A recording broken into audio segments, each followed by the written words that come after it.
ஆயிரக்கணக்கான பெண்கள் கூடியிருக்கக்கூடிய இந்த மாநாட்டு மேடையிலே நின்று கொண்டு நான் தலை நிமிர்ந்து சொல்லுகிறேன், இந்திய மாநிலங்களிலேயே பெண்களுக்கு பாதுகாப்பான மாநிலம் எங்க தமிழ்நாடு தான். அடிச்சு சொல்றேன். இந்தியாவின் பெருமைமிகு உயர்கல்வி நிறுவனங்களில் ஒன்றான சென்னை அண்ணா பல்கலைக்கழகத்தில் மாணவி ஒருவர் பாலியல் வன்கொடுமைக்கு உள்ளாக்கப்பட்ட சம்பவம் பெரும் அதிர்வலைகளை ஏற்படுத்தியுள்ளது.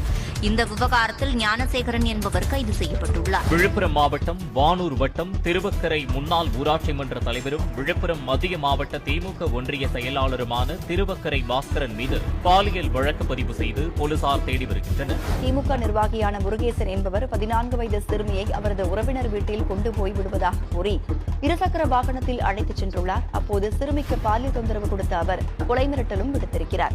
திமுக பொதுக்கூட்டத்தில் பெண் காவலரிடம் அத்துமீறிய 2 திமுக பிரமுகர்கள். திருப்பரங்குன்றம் அருகே பள்ளி மாணவிக்கு பாலியல் தொல்லை அளித்த திமுக நிர்வாகி ஒருவர் தூத்துக்குடி அருகே தாய் மற்றும் மகளுக்கு பாலியல் தொந்தரவு அளித்து வரும் திமுக நிர்வாகி. விருதாச்சலத்தில் 5 வயது குழந்தைக்கு திமுக கவுன்சிலர் பாலியல் தொந்தரவு அளித்தார். கரூர் மாவட்டம் நெரூர் வடபாக்கம் பகுதியில் திருமணம் செய்து கொள்வதாக கூறி இளம் பெண்ணுக்கு பாலியல் தொல்லை கொடுத்த திமுக கரூர் மாவட்ட பொறியாளர் அணி துணை அமைப்பாளர். கோவையில் கணவரை பிரிந்த பெண்ணை திருமண ஆசை காட்டி பாலியல் அத்துமீறலில் ஈடுபட்ட திமுக பிரமுகரை போலீசார் நகரில் காதலிப்பதாக கூறி இளம் பெண்ணை ஏமாற்றி ஆபாச வீடியோ எடுத்து பாலியல் துன்புறுத்தலில் ஈடுபட்ட திமுக நிர்வாகிகள்.